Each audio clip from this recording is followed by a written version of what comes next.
इष्टोपदेश ग्रंथ में आचार्य पूज्यपाद स्वामी ने जिन सूत्रों की व्याख्या की है उनमें सारभूत सूत्र इष्टोपदेश ग्रंथ के मुख्य पृष्ठ पर अंकित किए गए हैं। भले ही वो अन्य ग्रंथों के हों, लेकिन इष्टोपदेश का सार मान करके और यहाँ पर लिखा गया है।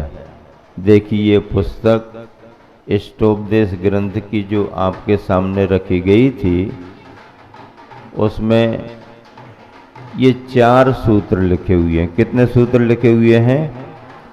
4 सूत्र लिखे हुए हैं। जीवानम रक्षणम धम्मो परस्परोपग्रहो जीवानाम अपदीवो भव नानम नरस्य सारम। कौन कौन से 4 सूत्र हैं? पहला सूत्र है जीवानम रक्षणम धम्मो, दूसरा परस्परोपग्रहो जीवानाम, तीसरा अपदीवो भव और चौथा नानम नरस्य सारम। जीवानम रक्षणम धम्मो, इसका मतलब क्या होता है? जीवों की रक्षा करना ही धर्म है। क्या? जीवों की रक्षा करना ही धर्म है। जीव की रक्षा करना बहुत बड़ी बात है, अभय दान माना जाता है। सभी प्राणी डरते हैं, घबराते हैं। मरण के निमित्त उपस्थित होने पर प्रतिकूलता महसूस होती है। सामने वाला जीव क्या अनुभव कर रहा है? मरण के समय कोई निर्भय हो सकते हैं, निश्चिंत हो सकते हैं, कोई भयभीत हो सकते हैं। ऐसे किन्हीं प्रसंगों को लेकर के उनको अभय प्रदान करना, उनका अपघात नहीं करना, उनकी सुरक्षा करना, जीव दया के कार्य करना। मनुष्य पुरुषार्थी होता है, कोई भी काम करके अपनी आजीविका चला सकता है। पशु पक्षियों के पास कोई साधन नहीं है, कोई इंतजाम नहीं है। वो अपने भाग्य भरोसे दौड़कर उड़कर चलकर जो सब मिल गया वो ले लिया। कोई परेशानी आई तो प्रतिकार करने के साधन नहीं है।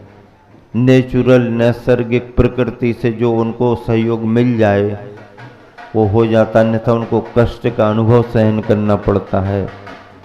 तो ये सब बातें हर प्राणी के साथ लगी हुई हैं। ऐसे चाहे बड़ा जीव हो चाहे छोटा जीव हो, उन सब का ध्यान रख करके उन पर दया का भाव करना, करुणा का भाव करना। जो दिखाई दे जाते उनको तो अपन फिर भी बचा सकते हैं, लेकिन बहुत से जीव, अनगिन असंख्यातों अनंतों जीव ऐसे भी हैं जो हमें दिखाई नहीं देते, बाधित होते रहते हैं, हमारे ज्ञान में ही नहीं आते हैं, हम पहचान ही नहीं पाते हैं।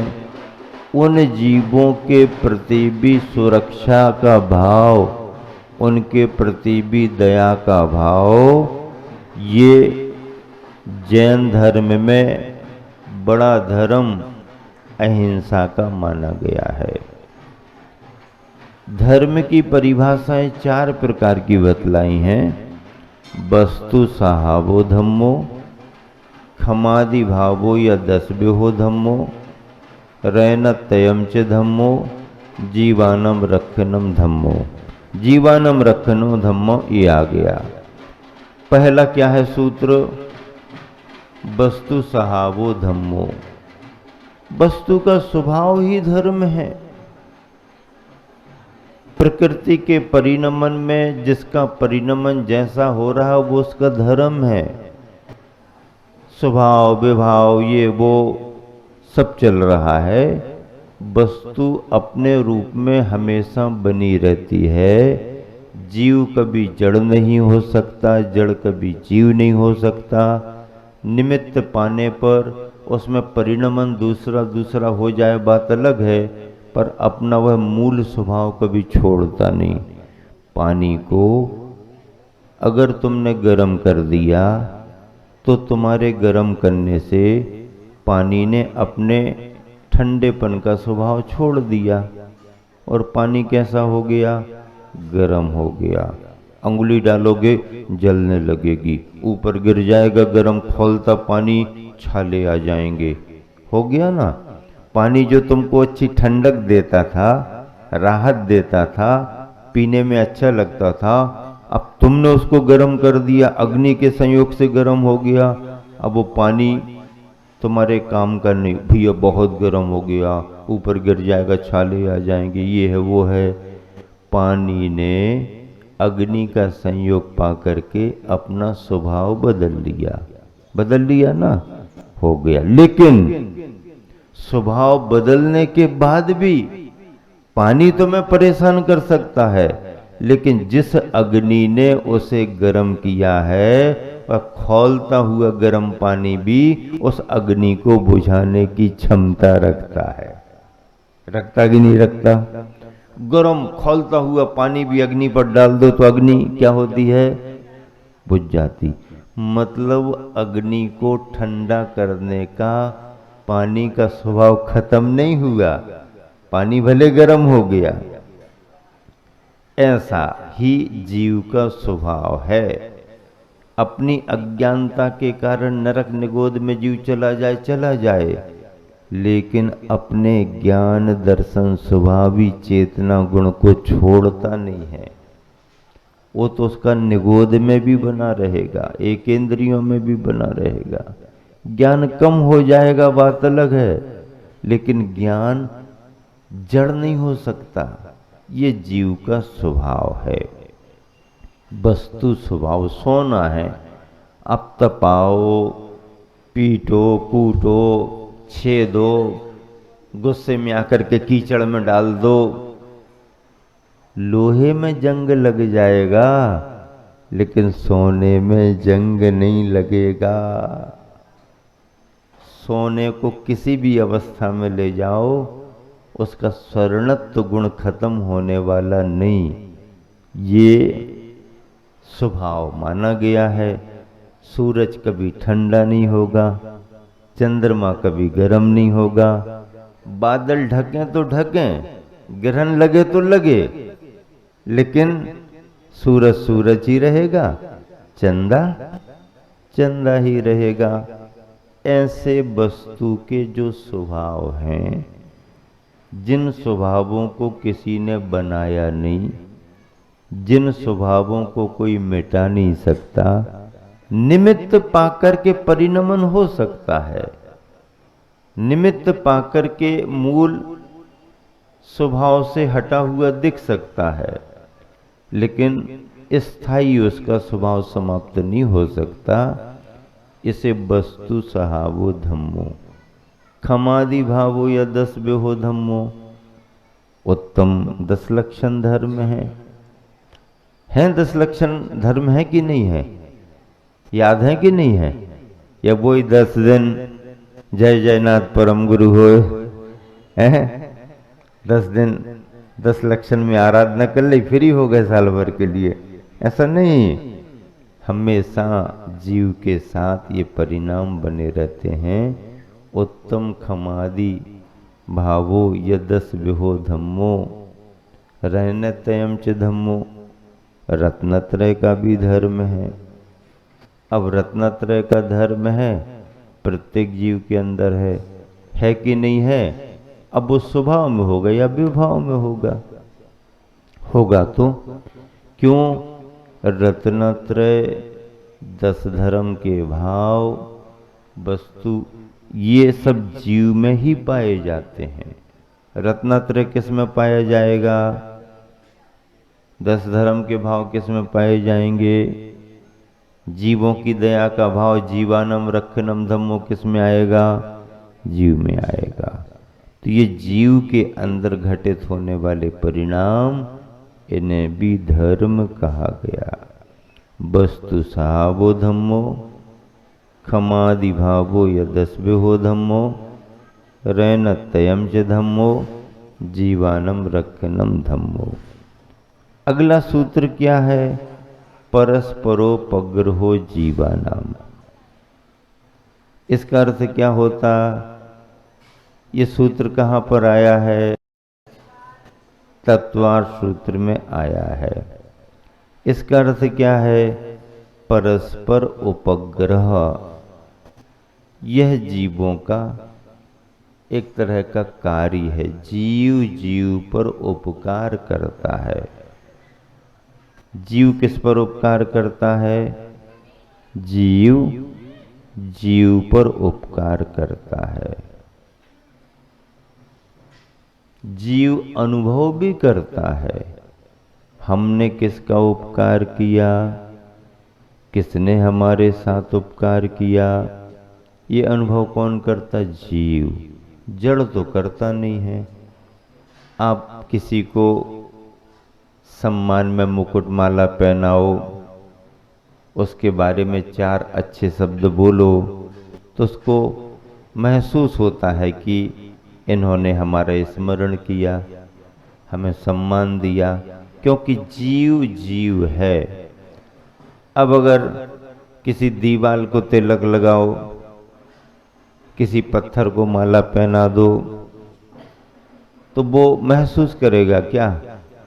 नहीं कर पाएगा। तो जीव जीव के उपकार का अनुभव करता है, जीव के अपकार का भी स्मरण करता है। जीव अगर पुद्गल के लिए कुछ करे तो पुद्गल अनुभव नहीं कर पाता, लेकिन पुद्गल का सहयोग अगर हमको मिल जाए तो हम अनुभव कर लेते हैं कि इस पुद्गल ने हमारे साथ सहयोग किया, इस पुद्गल का हमारे ऊपर उपकार है। जीव का जीव पर उपकार होता है, पुद्गल का भी जीव पर उपकार होता है। जीव का पुद्गल पर उपकार करने का भाव तो हो सकता, पर पुद्गल अनुभव ही नहीं करता, अचेतन है। गुरु का शिष्य पर, शिष्य का गुरु पर सहयोग होता है, उपकार होता है। मालिक का मुनीम पर, मुनीम का मालिक पर उपकार होता है। एक दूसरे से काम चलता है, अनुभव में आता है, अनुभव करता है। तो ये शरीर है, जीव के लिए सहयोगी है। भोजन है, जीव के लिए सहयोगी है। ये पुद्गल का जीव पर उपकार है, हम अनुभव कर लेते ना। परस्परोपग्रहो जीवानाम, एक दूसरे जीव का एक दूसरे पर उपकार होता है। एक जीव दूसरे जीव को परेशान भी करता है, करता कि नहीं करता? उसके लिए भी सूत्र परस्परो धीरे दुखाह नरकों में लिखा है, लेकिन आदमियों में भी लागू हो सकता। एक दूसरे का एक दूसरे को है दुख की उदीर्ण कराने में कारण हो जाते हैं, बैर बुराई बढ़ाने में कारण हो जाते। तो परस्परोपग्रहो जीवानाम भी है, परस्परो धीरे दुखा भी है। जैन सिंबल बन गया, परस्परोपग्रहो जीवानाम जैन प्रतीक चिन्ह बन गया।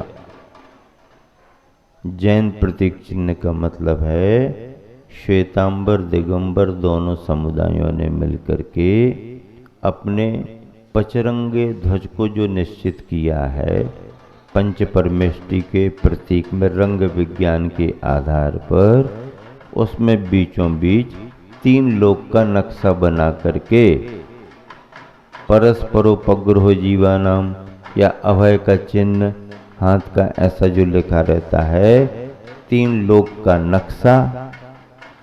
क्या सा है 3 लोक का नक्शा? आपको याद है 3 लोक का नक्शा कैसा है? शास्त्रीय रचना में तुम्हें याद हो या ना हो, आपको सबसे सरल तरीका बता रहे 3 लोक के नक्शे का। आप खड़े हो जाओ, दोनों पैर अपने फैला लो, दोनों हाथ कमर पर रख लो, दोनों हाथ कमर पर, दोनों पैर समानुपात से रख लो नीचे, विश्राम की मुद्रा में।